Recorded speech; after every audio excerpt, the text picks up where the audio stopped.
Balado conscient, épisode 159. Le compositeur et philosophe Charles de Mestral.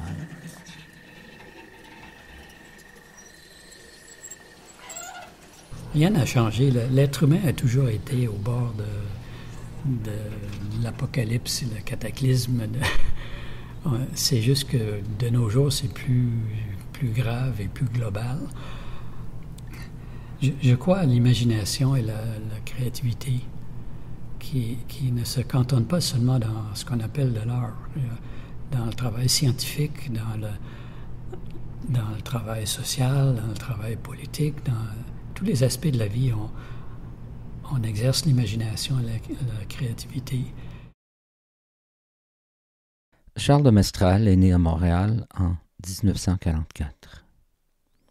Il a été professeur de philosophie et de communication au Cégep du Vieux-Montréal de 1968 à 2007, tout en poursuivant son travail musical et comme bricoleur d'installations sonores sous l'inspiration de R. Murray Schafer.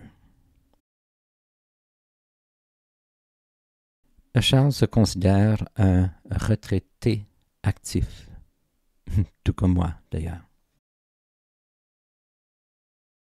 Je connais le travail de Charles depuis que je suis venu étudier à Montréal, à l'Université McGill, au début des années 1980. Et je me souviens d'avoir entendu des concerts du groupe de design musical Sonde, dont Charles était un des membres fondateurs en 1976.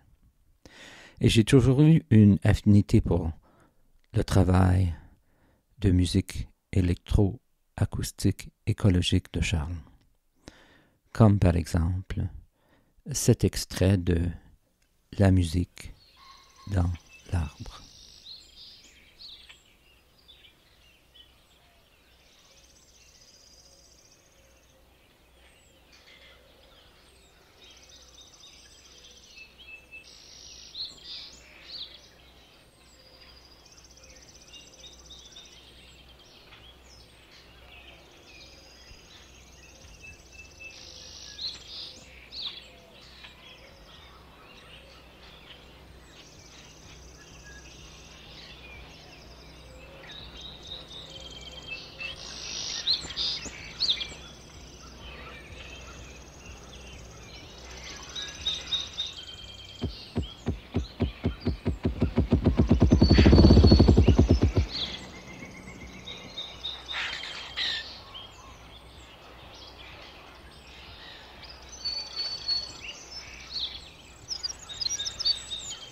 Charles a eu la gentillesse de me prêter des extraits de son travail pour accompagner notre conversation et votre écoute de son travail. Vous allez entendre que cet épisode a été enregistré dans un hall d'entrée au Cégep du Vieux-Montréal où se trouve l'installation La Porte Arrière d'Atlantide.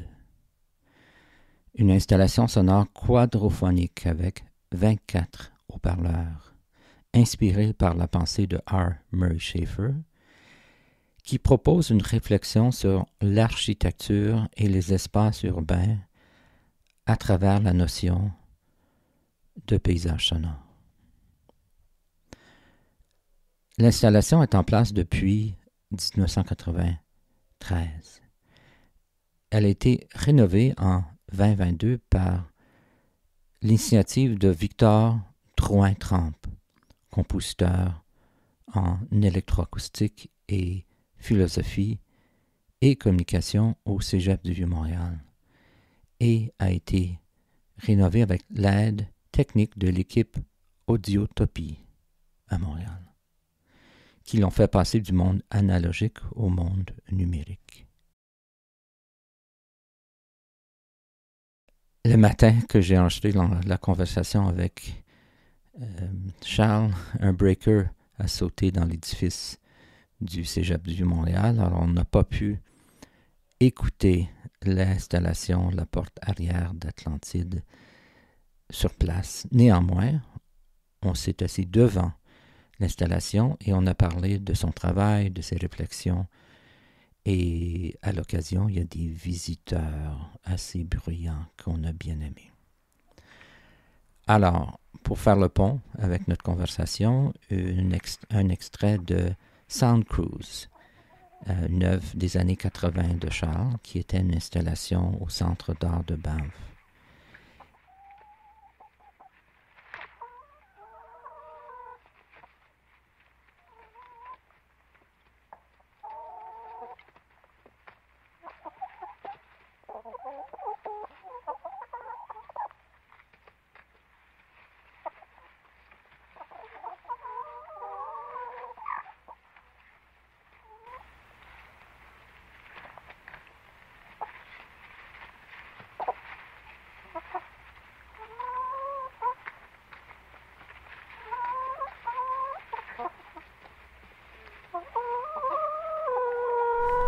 Alors, Balado Conscient, on est au Cégep du Montréal, à Montréal. Je suis avec Charles de Mestral, qui est un ami depuis longtemps, un compositeur. Puis on est à une installation sonore. Ça donne que ça ne fonctionne pas aujourd'hui, mais c'est pas grave, parce qu'on va parler de ton œuvre, ton travail, puis on va pouvoir l'écouter. Je vais pouvoir insérer entre notre conversation des extraits de ton travail artistique. Puis on va inviter ceux qui sont à Montréal de venir au Cégep de Montréal pour entendre l'installation. Alors, bienvenue, Charles. Bonjour Claude, ça me fait plaisir de te rencontrer et de parler de cette installation qui est là depuis 1993. C'est quand on l'a rénové il y a 2 étés en mettant des amplificateurs et un support d'enregistrement numérique. Et à ma grande surprise, je me suis rendu compte qu'elle est là depuis longtemps. Ben écoute, on est dans l'espace, on entend un peu la réverbération de la salle. Ben, en fait, c'est un hall d'entrée. Mais commençons au début, Charles. Qui es-tu? Quelle a été ta formation? J'aimerais ça savoir quel a été ton parcours. En tant qu'artiste, quelqu'un qui, à mon avis, a toujours travaillé sur des thèmes écologiques d'une façon ou d'une autre. Et puisque mon balado parle de la relation entre l'art et la crise écologique, ça fait longtemps que tu es conscient de la crise écologique. Mais commençons au début. Qui es-tu? C'est une longue histoire, mais version courte. Oui. J'ai gagné ma vie comme professeur de philosophie ici au Cégep. Mais en même temps, j'ai eu une activité musicale. L'activité musicale a commencé depuis toujours, mais c'est approfondi pendant ma formation en musique et en composition musicale à l'Université McGill. Et c'est là que j'ai rencontré un groupe d'amis et un professeur de musique absolument invité du nom de Mario Bertoncini, qui avait une approche très particulière de la musique et de la dimension électroacoustique de la musique. Il composait de la musique pour ce qu'il appelait des sources sonores, des objets construits pour donner les sons qui l'intéressaient et pour donner les moyens de manipuler ces sons-là et de les faire entendre et les varier. L'amplification faisait partie de ces moyens. Et c'est par là qu'il nous a fait connaître une approche de la musique électroacoustique très particulière et très libératrice. C'est parce que beaucoup de musique électroacoustique sont un peu prisonnières des moyens fournis par l'industrie. Et son approche à lui était très différente. Et ça peut nous ramener au thème de la nature. Il était humaniste et il avait une approche humaniste du son. Et il a dit, si tu veux composer, part pas d'un violon ou d'une flûte, mais part d'un son que tu aimes, que tu veux faire entendre. Et là, tu dois trouver le moyen de faire entendre ce son-là et de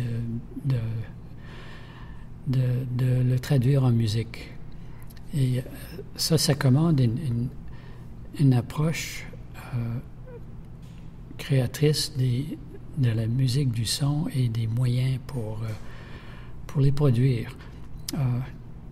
Il faut adapter ce qui existe. Il ne faut pas prendre des objets tels quels, mais il faut les adapter à ses besoins et son intérêt. Alors, son approche il donnait un atelier à McGill et ça a réuni un groupe de gens qui sont devenus le groupe Sonde.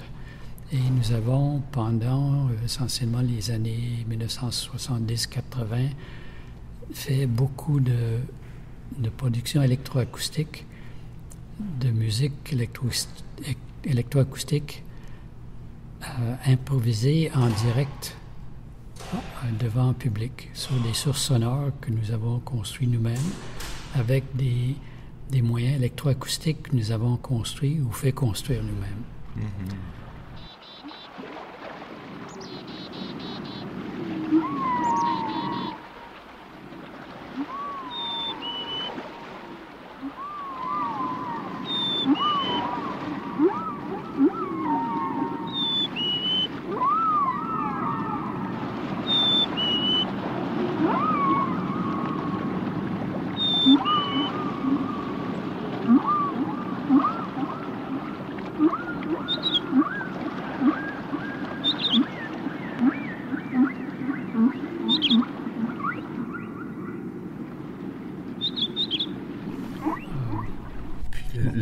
C'est un bon début parce que je me souviens des installations de Sonde avec Pierre Dosti et tes collègues.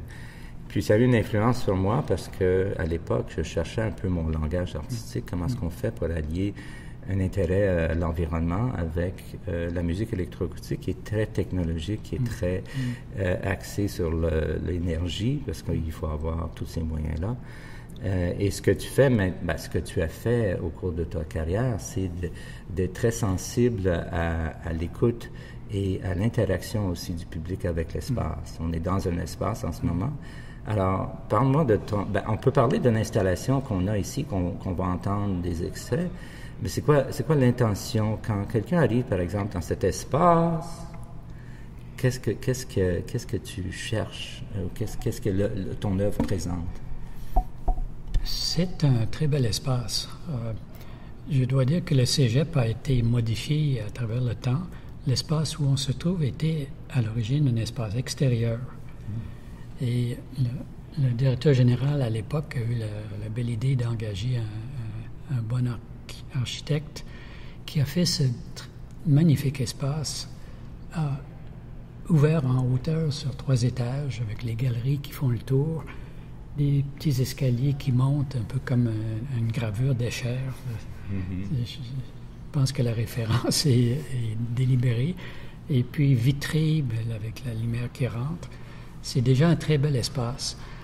Je dois dire, par exemple, aujourd'hui nous sommes le 20 mai, journée fériée pour la fête des Pères. Bon pour nous, parce que c'est tranquille. C'est tranquille, oui. Je dois dire que dès qu'il y a 4 ou 5 personnes ici qui parlent, ça devient bruyant et même désagréable. Il faudrait, j'ai pas eu les moyens, mais il faudrait, par exemple, trouver les moyens d'amortir la réverbération naturelle ici pour avoir une sonorité plus claire.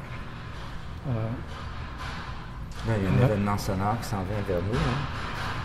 C'est assez intéressant. Oui. On va laisser passer. On n'est pas pressé. Oui.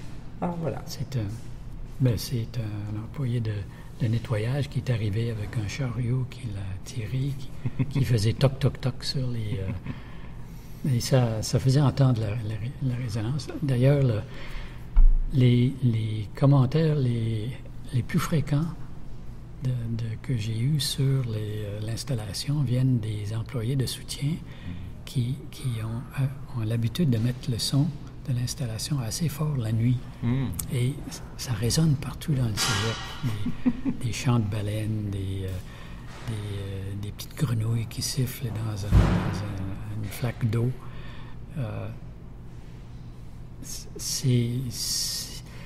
Ça souligne le problème de l'architecture moderne qui est, comme le dit Murray Schafer, est très visuel. L'espace où nous sommes est très beau visuellement, mais acoustiquement problématique. Pendant un certain temps, il y avait une machine distributrice de boissons Coca-Cola dans le coin qui faisait beaucoup de bruit. Personne ne s'en est jamais plaint, mais on vivait avec ça. Puis en hiver, il y a un système de chauffage à l'entrée qui est très bruyant.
Mais le but de l'installation, c'était, en m'inspirant de la pensée de Murray Schafer, qui est un de mes mentors avec Mario Bertoncini,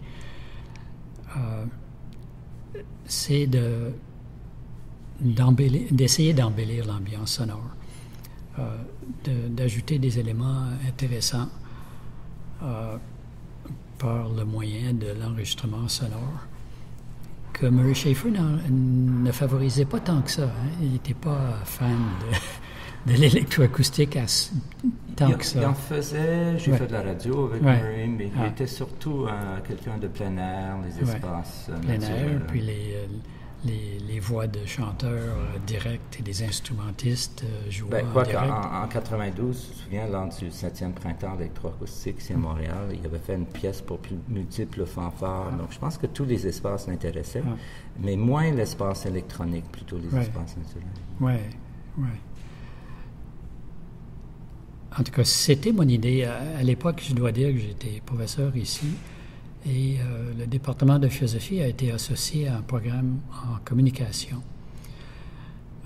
J'ai proposé, heureusement, j'ai eu cette possibilité-là, j'ai proposé un cours qui s'appelait à l'époque communication sonore. Et le but du cours, c'était d'apprendre à des jeunes travailleurs dans les médias, journalistes par exemple, ou agents de communication, leur apprendre à écouter, selon l'approche pédagogique de Murray Schafer aussi. Donc, le cours, dans le cours, je faisais lire des extraits du paysage sonore de Murray Schafer. Et je parlais de la problématique de l'architecture moderne. Et j'ai essayé mon idée, c'était de sensibiliser les gens, potentiellement dans les médias, à la dimension sonore. Parce que notre société, je crois, est bombardée de beaucoup de sons et de bruits, mais n'a pas une conscience très élevée de la dimension sonore.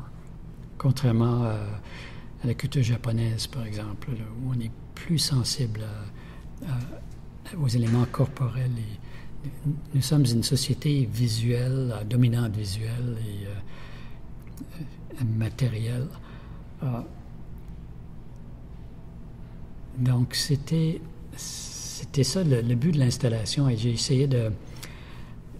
Le premier montage qui était là-dedans, c'est un montage, une variation d'un montage que j'avais fait pour une installation sonore en forme d'arbre. Et ça renferme des sons de nature, les sons les plus beaux, les chants d'oiseaux, l'eau qui coule, des voix d'enfants, de petits sons. Et la méthode de l'installation, ce n'est pas d'assommer les gens. Le niveau sonore est assez bas. L'idée étant que si ça intéresse les gens, ils vont se rapprocher. Si ça ne les intéresse pas, ils vont s'éloigner un peu. C'est à eux de contrôler le niveau sonore. Et maintenant, même depuis le renouvellement numérique de l'installation, il y a la possibilité de contrôler le volume sonore de la part des auditeurs.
Ça nous amène au thème de l'heure. et de l'avenir de notre société, ou le présent et l'avenir. À un moment donné, j'ai rencontré un professeur de musique de l'Université de Montréal et il a essayé de me faire dire qu'il s'agit ici d'une installation d'art visuel. Et ce n'est pas l'intention. Si j'avais pu installer des haut-parleurs de façon invisible dans les murs, dans les colonnes, j'aurais été très content. Mais je n'avais pas cette possibilité-là, donc j'ai choisi des beaux matériaux, des planches de pin, pour faire une forme assez simple, mais quand même visuellement beau, je pense, et attirant, mais simple. Et c'est une installation sonore, et je dirais que j'ai un problème avec la notion de l'art. On parle de l'art, faire de l'art. C'est quoi l'art? C'est comme un ballon gonflable dans le ciel. Mais ici, je pense qu'on revient plus vers une conception médiévale de l'art. L'art qui vient, le mot art qui vient de ars, ou artis en latin, qui voulait dire la technique. Et c'est une installation qui a pour but d'agrémenter, d'embellir l'ambiance sonore d'un espace. Donc, est-ce que c'est de la musique? Est-ce que c'est de l'art? Je ne sais pas, mais j'ai procédé techniquement. Il y a diverses possibilités. L'installation est stéréophonique et les sons plus aigus viennent de plus haut, selon la métaphore de la partition, où les sons plus aigus sont plus hauts sur la page. Et aussi, les sons plus graves résonnent bien au niveau de la terre. Donc, il y a des haut-parleurs graves plus bas. Et en haut, il y a deux systèmes d'amplification. Un système pour les colonnes, gauche et droite, et en haut, une barre qui ne diffuse que des aigus, gauche et droite. J'avais un petit amplificateur de radio qui a une sortie avant et arrière stéréophonique. Donc, avec ce petit moyen-là, acheté chez Radio Shack, j'avais toute l'amplification qu'il fallait. Et l'enregistrement se trouvait sur cassette auto-reverse. Évidemment, ça n'existe plus, puis il n'y a pas moyen d'en trouver, donc c'est sûr qu'avec les moyens numériques, on est beaucoup plus libre de... D'ailleurs, dans la nouvelle, depuis que l'installation a été rénovée, il y a la possibilité d'avoir jusqu'à 4 canaux. Les deux, la barre en haut servant, en ajoutant 2 canaux avec lesquels on peut jouer indépendamment.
Et ceux qui nous écoutent à l'instant vont entendre des extraits du travail. Donc.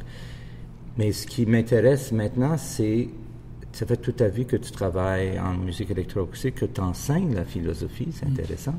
Le lien entre la philosophie et l'art, comment on le définit d'une façon ou d'une autre. Le thème de ma saison en ce moment, c'est la fin du monde tel qu'on le connaît, parce que le monde est en très grande difficulté.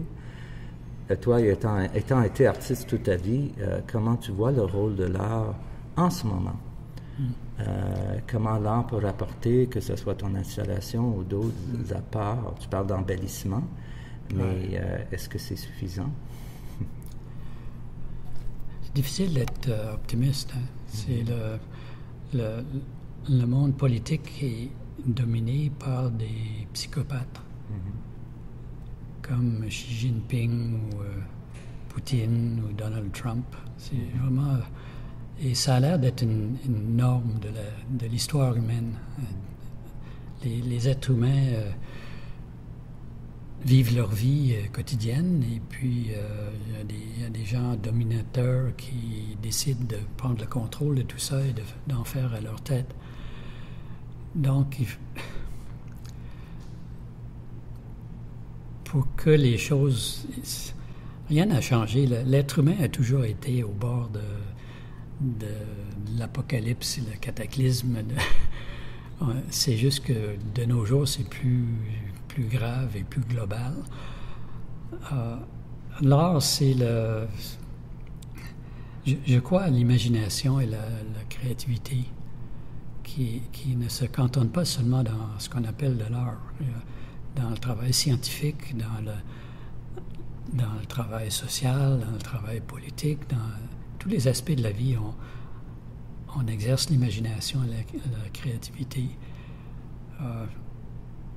Ce qu'on appelle de l'art de nos jours est souvent inféodé à des besoins économiques. Quand je vois tout le talent qu'on exerce pour créer 30 secondes de publicité, le talent visuel et sonore et conceptuel, c'est un peu effrayant de voir que ces gens-là, souvent les plus talentueux d'une certaine façon, gagnent leur vie comme ça. J'ai vu une publicité dernièrement, une annonce pour les autos. On a transporté des autos sur le sommet des montagnes par hélicoptère. Puis, imaginez le coût de tout ça. Si on avait une fraction de ça pour s'occuper de l'éducation musicale à l'école, par exemple. Moi, je crois beaucoup à l'éducation. J'ai été professeur toute ma vie. Murray Schafer était un grand éducateur aussi. Il avait imaginé des exercices de sensibilisation sonore. Le travail est lent. Je remarque depuis une trentaine d'années que dans la conscience collective, on est plus conscient de la dimension sonore qu'il y a quelques décennies. L'évolution est lente, mais on parle aujourd'hui de paysage sonore, ce qui est nouveau. On parle de nuisances sonores. C'est la vie humaine, c'est le travail décisif de la sensibilité, puis l'humanité naturelle, spontanée, contre l'indifférence d'un grand système qui roule et qui maintient l'industrie du pétrole en pleine production, alors que ça va nous mettre dans la catastrophe d'ici 2-3 décennies. J'ai peur pour nos enfants. Et c'est inévitable maintenant. Des famines, des guerres, des inondations, des déplacements de population, ça s'en vient. Bien, ça se passe en ce moment en Alberta et en Colombie-Britannique. Il y a des feux, des wildfires, et les gens se déplacent. C'est le début. En fait, ce matin, je parlais avec un ami, puis on commençait à parler de où est-ce qu'on va habiter lorsque on ne pourra plus habiter dans certaines villes ou certaines régions. c'est une des premières fois que je parle de cette façon avec quelqu'un. Parce que ça semble loin, la crise écologique, mais elle existe depuis longtemps. Ouais. On peut dire depuis l'industrialisation, on abuse de l'environnement, on n'est pas conscient de l'impact de nos actes. On fait juste agir avec de l'énergie, et ça, c'est comme la folie. C'est comme, tu parlais en anglais de despots, c'est les hommes forts, mais eux sont alimentés par une sorte de folie. Donc, puis l'art fait partie de ce système-là. L'art n'est pas innocent, tu sais, des fois c'est... Mais néanmoins, dans ma série de conversations, dont avec toi aujourd'hui, je comprends que à plus long terme, surtout quand on est dans une période de crise, l'art peut jouer un rôle très important. Très important au niveau de passer à travers les périodes difficiles avec des chansons, avec des façons de s'exprimer et de recevoir quelque chose de positif et qui nous nourrit. Comment on peut être nourri dans des périodes difficiles. Oui. On peut être pratique aussi. J'ai travaillé à former des étudiants dans les médias, mais je trouve qu'il faudrait former des architectes et des ingénieurs à l'université. C'est des professionnels qui ont une influence très directe sur nos milieux de vie. Mais c'est sûr que le travail de sensibilité, de création, c'est notre travail comme être humain de toujours promouvoir ce qui est meilleur contre le pire. Et le travail est à longue haleine.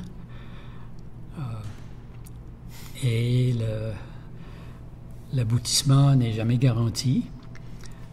C'est lent, mais c'est ce que nous sommes. Je trouve qu'on n'a pas le choix. On parle de l'intelligence artificielle, c'est de la nouvelle bébelle qui va permettre de produire des bébelles pour la vente capitaliste, mais qui donne des moyens extraordinaires aussi pour concevoir l'évolution de la crise climatique. Sans nécessairement se réfléchir aux causes de la crise climatique, donc ça devient un cercle vicieux. Mais néanmoins, l'intelligence humaine peut avoir une vie à l'intérieur des systèmes artificiels, et peut-être que ça va nous aider si on peut reconnaître les problèmes de base, la déconnexion avec la nature, toutes ces choses-là. Mais moi, ces derniers jours, j'étais à une conférence de chorale ici à Montréal, puis beaucoup de jeunes personnes chantaient leur joie et leur désespoir en relation avec le moment présent. Puis j'ai trouvé ça à la fois encourageant et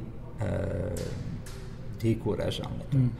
De voir à quel point que ça va être difficile. À certains niveaux, ça va être difficile au niveau matériel, au niveau de l'habitation. Mais au niveau culturel, peut-être que ces jeunes personnes vont pouvoir trouver, puiser dans l'histoire et créer un monde meilleur qui est plus simple, qui est plus en connexion avec les systèmes de vie autour de nous. Tu sais, c'est ça que je souhaite. Oui, c'est... je suis... dans le bouddhisme, il y a la notion de gagner sa vie par des moyens qui ne nuisent pas à d'autres.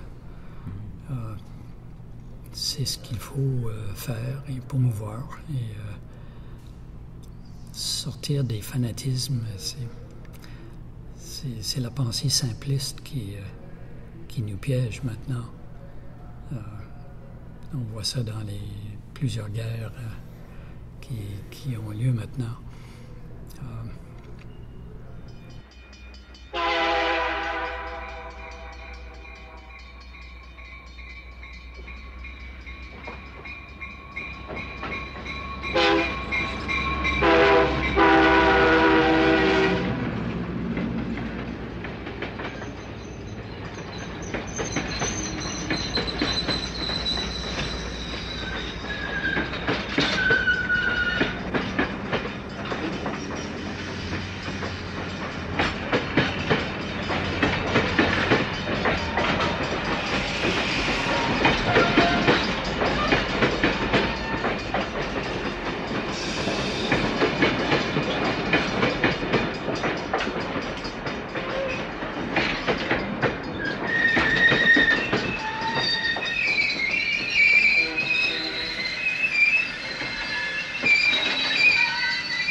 Non, il y a... Que voulez-vous, c'est...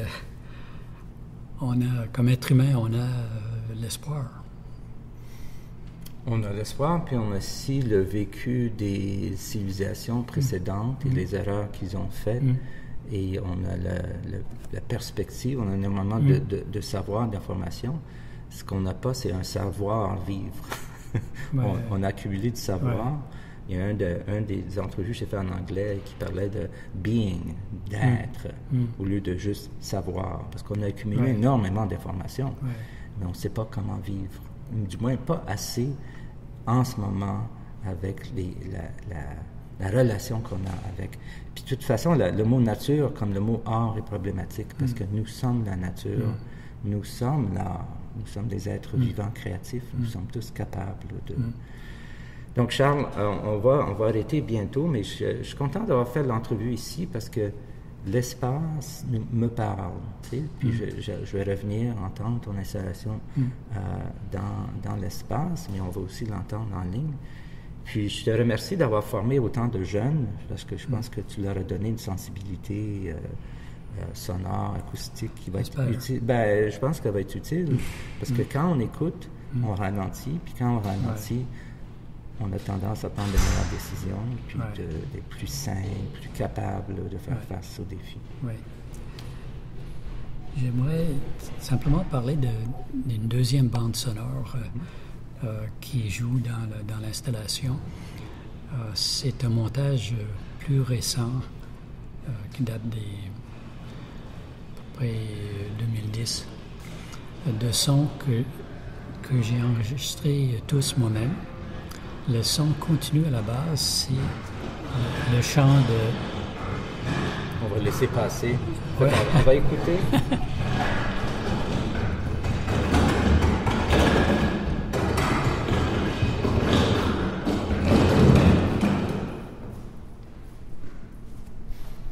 C'est un beau son, ça. Oui, absolument. Une belle résonance aussi ici. Oui, dans cette deuxième bande sonore, le son de base, c'est le son de chant de grenouille sur une petite flaque d'eau au printemps. Et ça lie tout ensemble. Et par-dessus ça, il y a, je pense qu'il y a de la pluie qui arrive, il y a des oies qui passent de gauche à droite dans le ciel.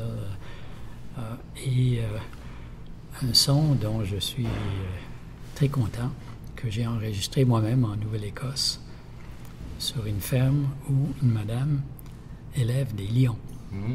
Et j'ai pu enregistrer le ronronnement de lions. Elle avait une clôture à cage à poules, je pense. J'étais à 4 pieds du lion.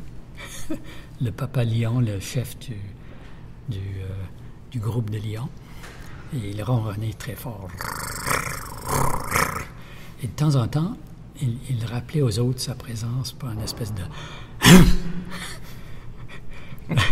Assez impressionnant. Comme ça, là. Oui. Peut-être un lion mécanique. Oui, j'espère que ça n'inquiète pas les gens d'entendre ça. J'ai écouté cette bande avec quelqu'un ici qui en a eu un peu peur, mais j'espère que c'est pas l'effet constant de cette... Mais...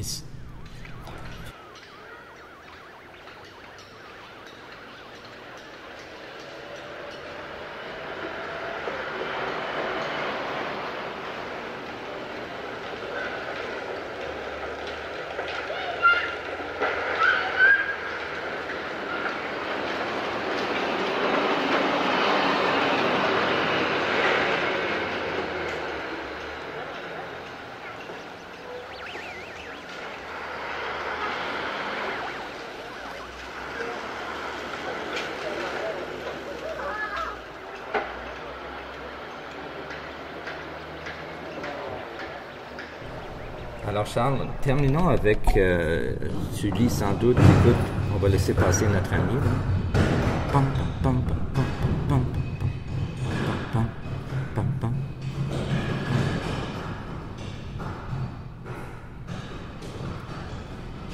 fur et à mesure que ça s'éloigne, les fréquences changent, la résonance diminue. C'est beau l'écoute, hein? Oh, magnifique. Tu sais, il y a Murray Schafer a un quatuor à cordes où le violoncelliste peut se promener avec le violoncelle. Et à la fin, elle sort, ou le musicien sort de la scène en jouant tranquillement, puis le son disparaît au loin. C'est exactement l'effet qu'on vient d'entendre. Une musique aléatoire. Donc, je termine. Niveau de tes lectures ou de ce que tu écoutes, est-ce que tu as des recommandations pour nos auditeurs, de choses qui te stimulent, qui t'intéressent? Je recommande la lecture du livre très important de Murray Schafer, Le paysage sonore, qui s'appelle The Tuning of the World en anglais. Ça date de 97 à peu près, puis ça a été réédité en anglais et en français. En français en 2010, je crois. Oui, c'est ma principale recommandation. C'est encore frais.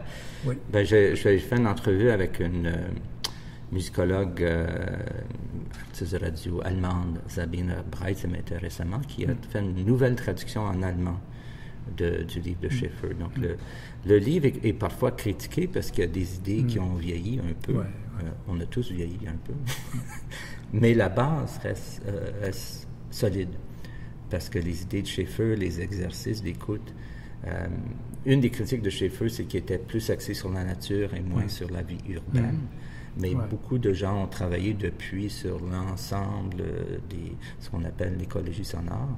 Puis Schafer est toujours une référence parce qu'il a réfléchi en profondeur, puis il a lié une pratique artistique musicale avec l'écologie sonore, avec l'analyse scientifique, avec la philosophie et l'éducation, puis il a fait des liens entre toutes ces choses-là. Comme toi, d'ailleurs. J'essaie.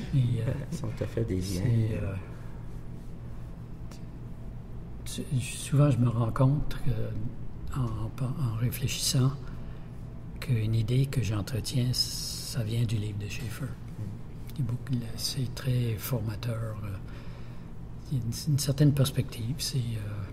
Et peut-être certaines choses qui sont encore à vérifier scientifiquement ou à approfondir. Mais comme tu dis, c'est un livre fondateur, finalement, qui a ouvert tellement de possibilités. Je me souviens dans le cours sur la communication sonore, j'avais une série de montages où je prenais l'idée de Schafer et j'ai trouvé des musiques qui illustraient des moyens de transport à diverses époques.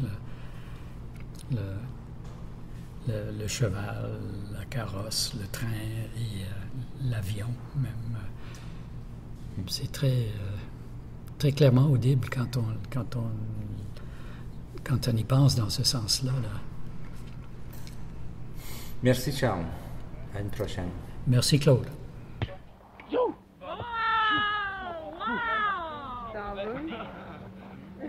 T'as pas aimé le coup, j'ai belle manœuvre d'évitement. Là, je suis choqué, je vois le plus pour poigner le talon en arrière, ça pince.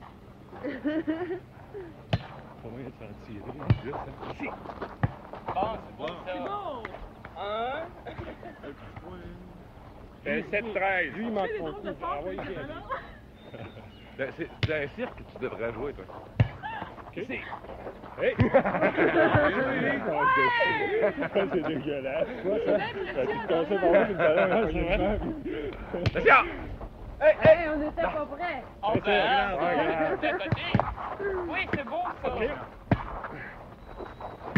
OK. Ici.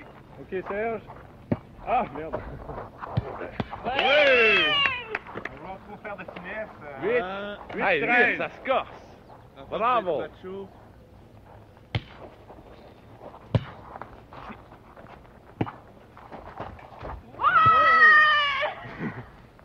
C'est beau, je Toi, c'est le côté plus, hein. décontent. C'est un cri que j'haïs, ça. Tu commences à avoir des